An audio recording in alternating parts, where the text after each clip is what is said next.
કઈ નેતાઓને કોઈ નુકસાન નથી. છીછરી ડાયલોગબાજીથી તાળીઓની બોછાર વરસે છે અને સમાજના હીરો તરીકે સાબિત થઈ જાય છે. અને બીજી બાજુ પ્રેશર ટેક્ટિક ઊભું કરી શકાય એમ છે. જેમ મહાભારતમાં અર્જુનને ભગવાન કૃષ્ણએ શું કીધું કે ભાઈ તું બાકાજી બોલાવ, લડવા મંડ, બીજી વાત મૂકી દે, તને ખબર નથી આ ફાયદો જ છે. તો કે કઈ રીતે? અર્જુને કીધું કઈ રીતે ફાયદો? ભગવાન કૃષ્ણએ કીધું કે હતો વા પ્રાપ્યસી સ્વર્ગમ, હતો વા પ્રાપ્યસી સ્વર્ગમ અને જીતવા યા મોક્ષયે મહિમ તસ્માત ઉષ્ટિષ્ટ કૌંતેય યુદ્ધાત કૃત નિશ્ચય. જો આ યુદ્ધમાં તું હારી જઈશ તો વીરગતિને પામીશ તો તને સ્વર્ગનું સુખ મળવાનું, અને તમે જીતી જશો તો આખા ધરતીનું સુખ મળવાનું છે. માટે હે કૌંતેય એટલે કે હે અર્જુન, હે પાર્થ, હે યોદ્ધા, તું કેવળ લડ, યુદ્ધ એ જ કલ્યાણ. તું બાકી બધું જ જવા દે, તું લડી લે એટલે ફાયદો છે. ને કહું, સૌરાષ્ટ્ર ગુજરાતમાં એક નવી સામાજિક ક્રાંતિ ચાલી છે જે હવે રાજનીતિ ઉપર હાવી થઈ રહી છે. જાતિગત જ્ઞાતિગતને તોડવાની જેટલી વાતો વિકાસની રાજનીતિના નામે જેને પણ, યાદ નરેન્દ્ર મોદી સાહેબે અહીંયા શરૂઆતમાં કર્યું હતું, વિકાસ શબ્દ નાખ્યો, બધા એમ હતું કે ભાઈ વિકાસનું કઈ સમજાણું નહીં. પણ ત્યારે પછી બહુ મોડે બધાને ખબર પડી કે આ તો જાતિગત અને જ્ઞાતિગત રાજનીતિનો પ્રભાવ ઘટાડવા અને એક સમન્વયશી સરકાર ચલાવવા. કારણ કે વિકાસ એ કોઈ જાતનો કે કોઈ જ્ઞાતિનો ન હોય અને કોઈ જ્ઞાતિને વિકાસ વગર હાલે એમ ન હોય. ઈ સેન્સમાં જાતિ જ્ઞાતિગતની રાજનીતિ બિલકુલ અસરહીન થવા માંડી હતી. હવે આખી યુ ટર્ન આવી ગયો છે. એની શરૂઆત કિંજલબેન દવે, એના માટે થઈને જયારે શરૂઆત થઈ હતી, અમુક લોકોએ બહિષ્કારની વાત કરી હતી કિંજલબેન દવે વખતે, ત્યારથી આ બધું ડખે ચડ્યું છે. તે અત્યાર સુધી ચાલ્યું છે. અને બધા સમાજો પોતપોતાના સમાજના નેતાઓ, સમાજ તો નહીં, બધા જ નેતાઓ જે છે એ પોતપોતાના બંધારણ ઘડવાના નામે સમાજમાં હાવી થવાની કોશિશ કરે છે. હીરાભાઈ સોલંકી, પરસોત્તમભાઈ સોલંકી સહિતના, પછી બ્રિજરાજ દાનભાઈ જે હમણાં નવા આવ્યા છે, જે આમ આદમીમાં છે, કોળી સમાજના યુવા નેતા છે. પછી ભાઈ અમે ઋષિ ભારતીજી ગાંધીનગરથી અહીંયા ભાવનગર બાજુ આવ્યા હતા, એની સાથે પણ એક ભાઈ હતા.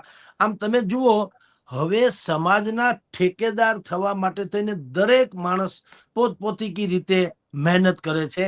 એટલે પરસોત્તમભાઈએ જાહેર કરવું પડ્યું કે હવે ધોકાવાળી એટલે કે મારી ભાઈગીરી, જેના માટે તેઓ શ્રી સુખ્યાત છે, કે જે માનો તે નામચીન છે, ઈ શબ્દો બોલે એટલે લોકો તાળીઓ પાડે. અમિતાભ બચ્ચન જેમ શેટ્ટીને મારે, શેટ્ટી ફિલ્મ સ્ટાર હતા એક જમાનામાં, વિલનની ભૂમિકામાં આવતા, પણ જયારે શેટ્ટીને મારે ત્યારે દર્શકને એમ લાગે કે ઈ પોતાના શત્રુને મારે છે, એટલે કે મારો રાજી થાય.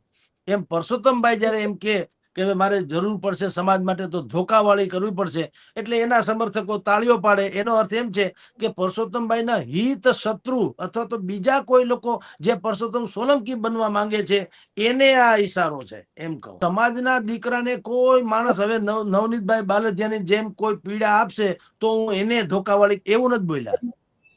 એટલે જ વાત છે, એ ધોકાવાળી શબ્દ ઈ કોથળામાં પાનસેરી નાખીને બોલ્યા. એટલે કે મારા નામે અથવા તો કોળી સમાજના નામે બીજા કોઈ જો ચરી ખાવા માંગતા હોય અને રાજનીતિ કરવા માંગતા હોય તો હું ધોકાવાળી કરીશ. તમને ખબર છે ને, ગામડામાં કહેવાય છે કે કૂતરું રોટલી લઈ જાય આપણા ઘરમાંથી, રસોડામાંથી, એટલે એની વાહે લોકો ધોકો લઈને એક ભાઈ ઘરધણી દોડ્યો, ઓસરીમાં પોતે પડ્યો, કૂતરું પડ્યું, ઓલાને ધોકો માર્યો, કૂતરું ડેલી ટપીને બાયણે ગયું, આ ઠેઠ સુધી એની પાછળ ગયો, આખી શેરીના નાકા સુધી વાહે થયો, કૂતરું હાથમાં જ ન આવ્યું ને તો કે થયું હવે બચાડું, ભલે ખાતું, આપણે જાણે પિતરું વાહે નાખ્યા હતા. એટલે ભલા મને એમ ન હોય. એટલે આ બધી એવી સ્થિતિ છે. આગળ ઉપર જાય ને આમને તેમને, તા ચૂંટણી આવી જાય. કોળી સમાજનું ગાંધીનગરમાં વર્ષોથી જીર્ણ શીર્ણ હાલતમાં એક ભવન છે, જેટલા નેતા ગાંધીનગર પૂગ્યા એ એના નામે જ પૂગ્યા. ગાંધીનગરમાં મહાન આપણે સંસ્થા બનાવશું, ગાંધીનગરમાં મહાન સંસ્થા બનાવ. ભાવનગરમાં જગ્યા છે કોળી સમાજની, આપણે મહાન ધાર્મિક ફલાણું બનાવશું, મહાન શિક્ષણ સંસ્થા. તો કેદી કોણ એ રામ જાણે.